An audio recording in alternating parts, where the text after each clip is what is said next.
घरात उंदीर झाले तर आपण गणपतीचं वाहन म्हणून ठेवतो का? मग जैनांना कबुतरांचं, राज ठाकरेंचं कबुतरखान्यांवर सडेतोड भाष्य. गेल्या काही दिवसांपासून मुंबईतील कबुतरखान्याच्या मुद्द्यावरून पेटलेल्या वादाबाबत मनसे प्रमुख राज ठाकरे यांनी भाष्य केले.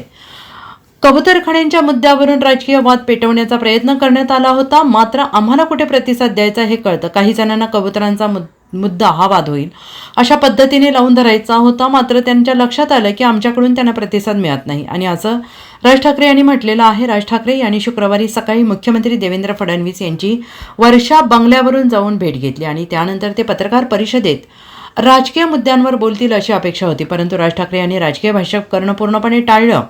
बेस्ट पतपेढीची निवडणूक फारशी महत्त्वाची नसल्याचं आणि त्याबाबत मला माहिती नव्हते असे मोघम उत्तर राज ठाकरे यांनी दिले.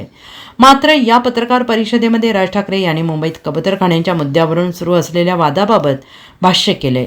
राज ठाकरे यांनी रस्त्यांवर कबुतरांना खाणी घालण्याचा आग्रह धरणाऱ्या जैन समाजाला कानपिचक्या दिल्या. त्यांनी म्हटलंय, मला एक गोष्ट कळत नाही, तुमच्या घरात 4 उंदीर झाले तर आपण काय करतो? नाही, गणपतीचं वाहन आहे म्हणून आपण घरात उंदीर ठेवतो का?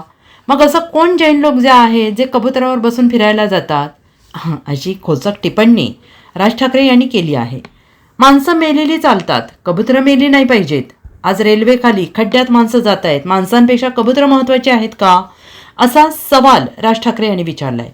कबुतरांची विष्ठा आणि पिसांमुळे नागरिकांना श्वसनाचे आजार होत असल्याने महाराष्ट्र नवनिर्माण सेनेने गेल्या अनेक वर्षांपासून मुंबईतील कबुतरखाने बंद करावेत ही मागणी लावून धरली होती.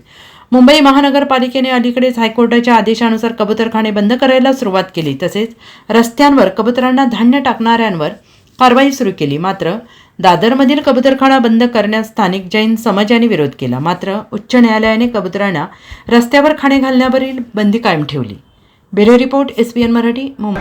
वराह जयंती साजरी व्हावी शासकीय याच्यानुसार, अधिकृतनुसार, हे सगळे विषय, या सगळ्या विषयांमुळे मूळ विषय बाजूला पडत आहे. दरवर्षी पाऊस, दरवर्षी तेच गोंधळ आणि इतक्या मोठ्या विषय म्हणजे हे विषय मला तुम्हाला हेच सांगायचंय जे तुम्ही करणार नाही आहात, कळलं का? हे विषय आले की दाखवू नका, वादच होणार नाहीत. ज्यांना वाद घडवायचे आहेत, जर समजा तुम्ही त्याला फारसं महत्व दिलं नाही तर हे वाद होणारच नाहीत. हे जाणून बुजून केल्या जातात गोष्टी. मला एक गोष्ट कळली नाही, तुमच्या घरात जर समजा 4 उंदीर झाले तर त्याचं काय करता तुम्ही? बरोबर ना? नाही, गणपतीचं वाहन आहे म्हणून ठेवतो का आपण? नाही ना. मग असे कोण जैन लोक आहेत की जे कबुतरावरती बसून फिरायला जातात? काय त्या कबुतरांचं? बरं, फक्त कबूतर मेली नाही पाहिजेत, माणसं मेली चालतात. एवढी आज रेल्वेखाली माणसं जात आहेत, इतर सगळी काय आपण त्याला खड्ड्यांमध्ये माणसं जात आहेत. माणसांपेक्षा कबुतरं महत्वाचे आहेत.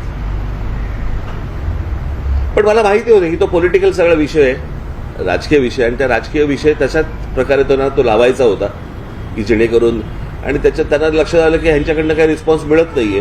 कारण आम्हाला माहिती आहे की कुठे रिस्पॉन्स द्यायचा एवढं तर आम्हाला कळतं की नाही. आणि हे मी आत्ता जे सांगितले हे खरं तर मूळ विषय आहेत, ज्या मूळ विषयांकडे आपण सगळे दुर्लक्ष करतो आणि नको त्या गोष्टींमध्ये आपण भरकटत जातो.